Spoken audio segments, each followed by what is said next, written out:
하나님의 본심은 저주가 아니라 축복이다. 마태복음 5장 3절에서 10절 팔복 강해. 여러분 혹시 이런 생각을 해보신 적 있으신가요?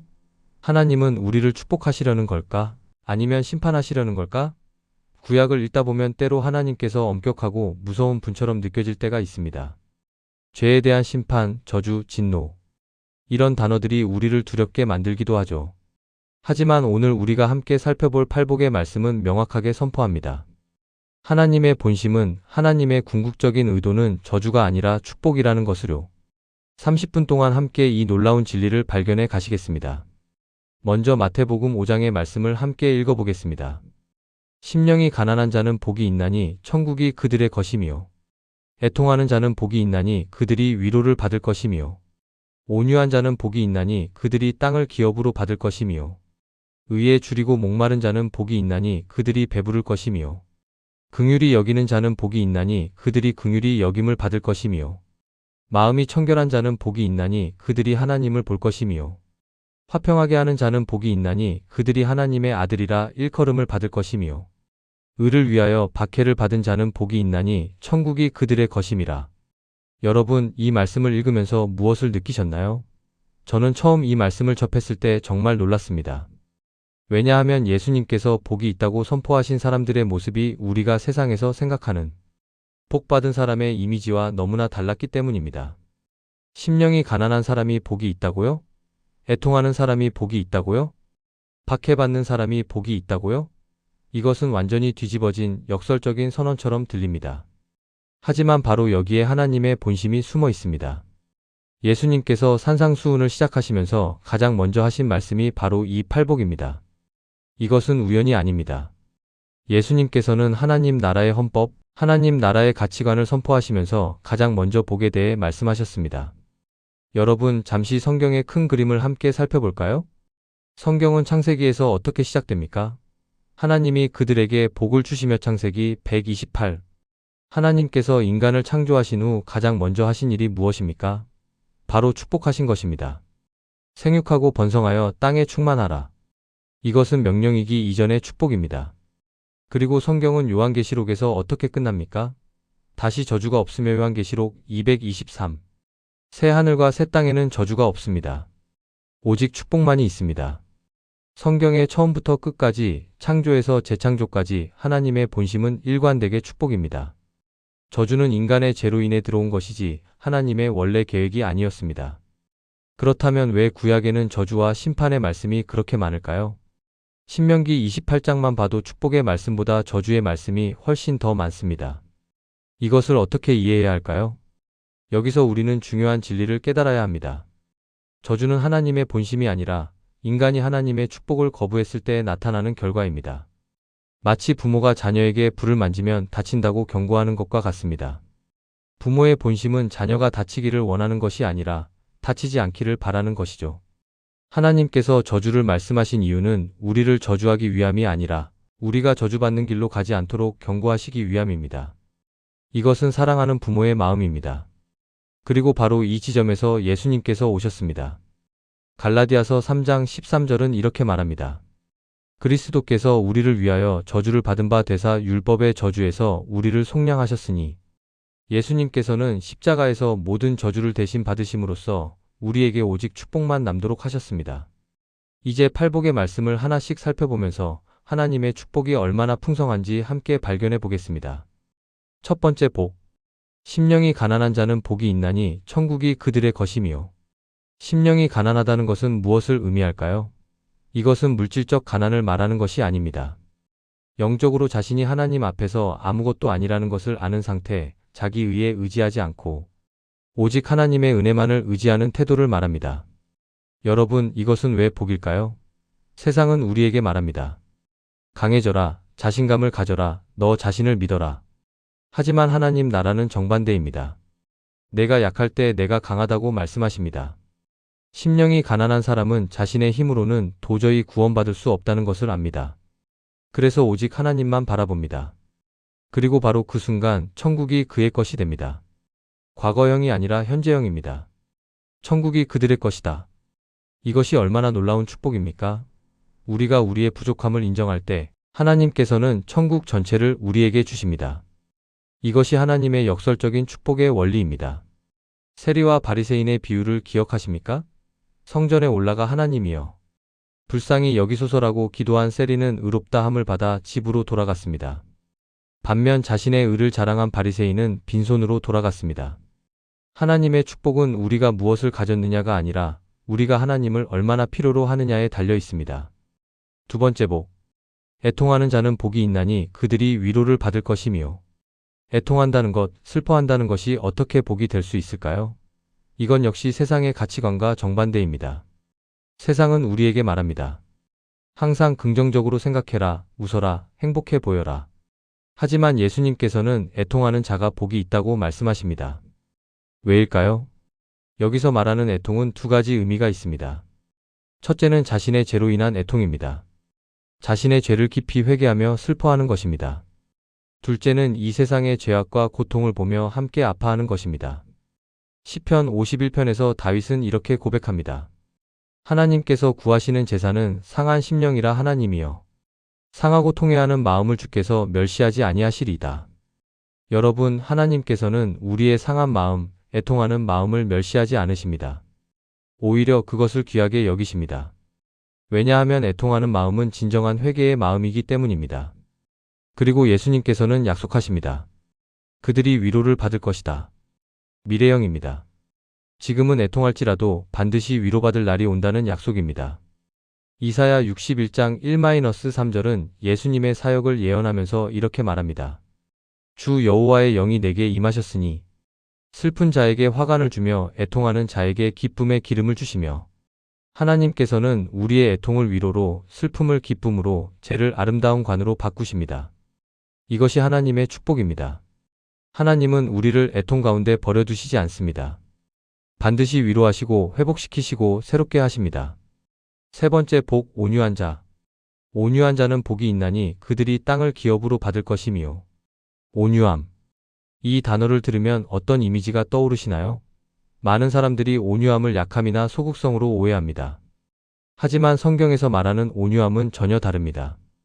온유함은 힘이 있으면서도 그것을 절제하는 것입니다. 마치 강한 말이 고삐에 순종하는 것과 같습니다. 그 말은 여전히 힘이 있지만 주인의 뜻에 자신을 맡깁니다. 예수님께서 친히 말씀하셨습니다. 나는 마음이 온유하고 겸손하니 나의 멍에를 메고 내게 배우라. 마태복음 1129.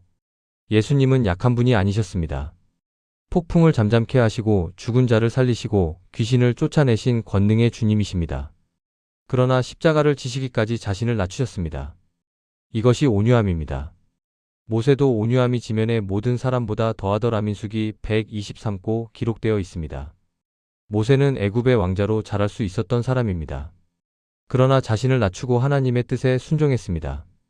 그렇다면 온유한 자에게 주어지는 축복은 무엇입니까? 땅을 기업으로 받는다. 이것은 시편 37편 11절을 인용한 말씀입니다. 세상에서는 강하고 공격적인 사람이 많은 것을 차지하는 것처럼 보입니다. 하지만 하나님 나라에서는 정반대입니다. 온유한 자는 다투지 않아도 빼앗지 않아도 하나님께서 친히 기업을 주십니다. 이것은 단순히 물리적인 땅을 의미하는 것이 아닙니다. 하나님께서 예비하신 모든 축복, 영원한 기업을 의미합니다. 여러분, 이 세상에서 온유하게 산다는 것은 쉽지 않습니다. 때로는 손해보는 것처럼 느껴질 수도 있습니다. 하지만 하나님께서는 약속하십니다. 온유한 자가 결국 모든 것을 유업으로 받을 것이라고. 네 번째 복, 의에 줄이고 목마른 자. 의에 줄이고 목마른 자는 복이 있나니 그들이 배부를 것이며. 여러분, 배고픔과 목마름이 어떤 느낌인지 아시나요? 실제로 배가 고프거나 목이 마를 때 우리는 다른 것은 생각할 수 없게 됩니다. 오직 음식과 물만을 갈망하게 됩니다.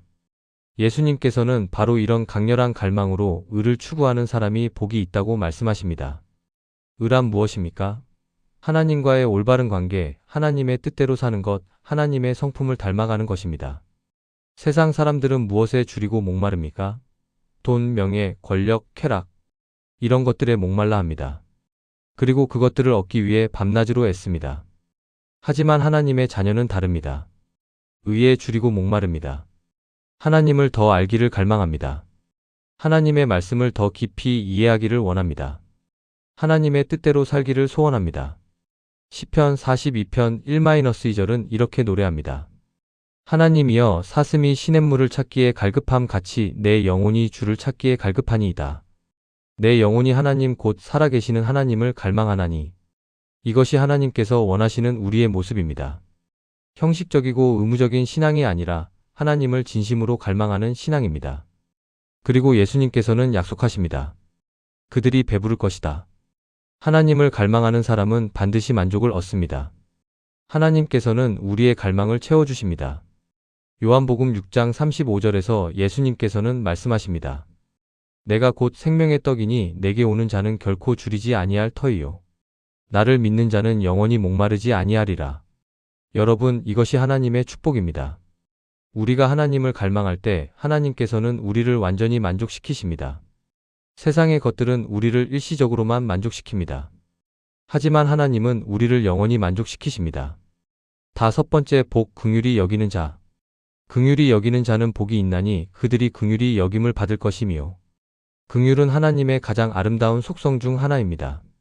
시편 103편 8절은 이렇게 선포합니다. 여호와는 긍휼이 많으시고 은혜로우시며 노하기를 더디하시고 인자하심이 풍부하시도다. 우리가 구원받은 것 자체가 하나님의 긍휼 때문입니다. 에베소서 2장 4-5절은 말합니다.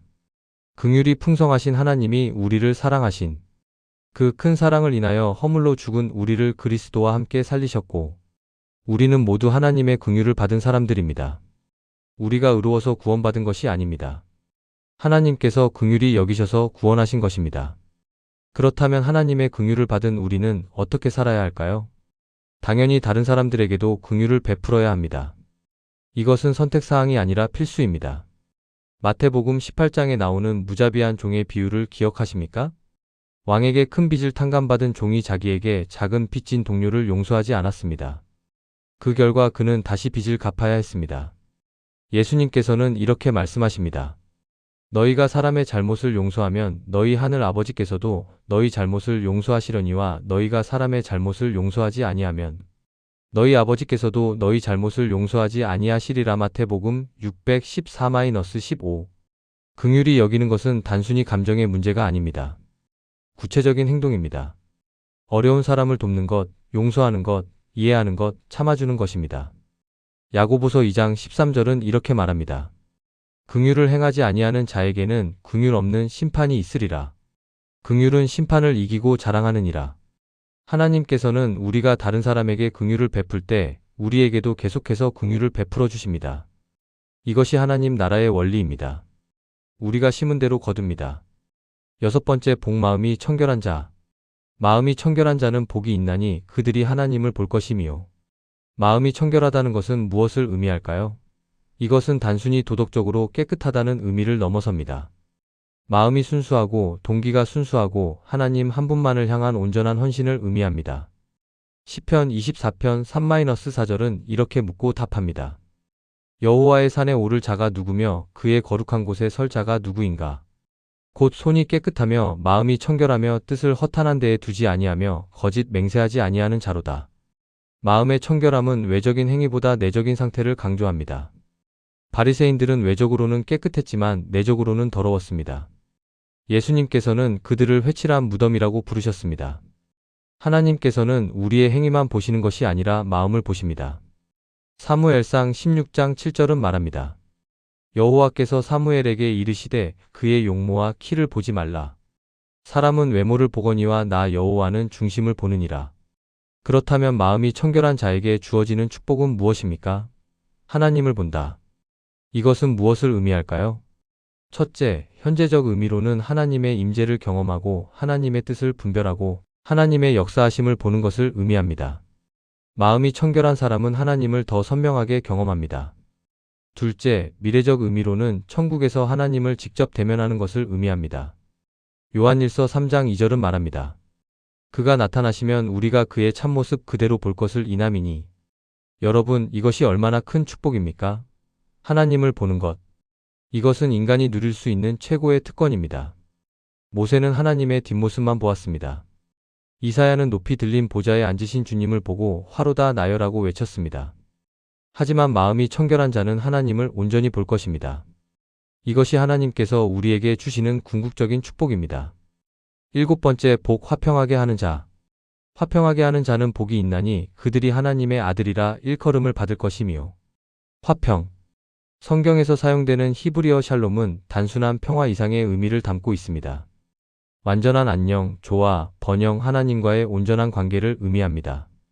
예수님께서는 요한복음 14장 27절에서 이렇게 말씀하셨습니다. 평안을 너희에게 끼치노니 곧 나의 평안을 너희에게 주노라.